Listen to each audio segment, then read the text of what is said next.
सगळी सामग्री पाहून तर तुमच्या लक्षात आलं असेलच की मी काय करत आहे, पण जरा युनिक रेसिपी आहे, जरा काहीतरी वेगळं. तर हे आपल्या इकडे नाही करत. तर बेंगॉली पीपल असतात ना, तर हे बैंगन का भरता त्यांच्याच पद्धतीने मी करत आहे.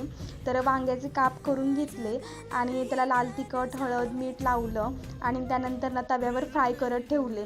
दोन्ही साईडून छान फ्राय झाले ना की मग त्याच तव्यावर ना तेलामध्ये लसणाच्या पाकळ्या आणि 4 मिरच्या आणि आपला उभा चिरलेला कांदा हे सगळं भाजून घ्यायचं आणि तेही स्मॅश करून घ्यायचं.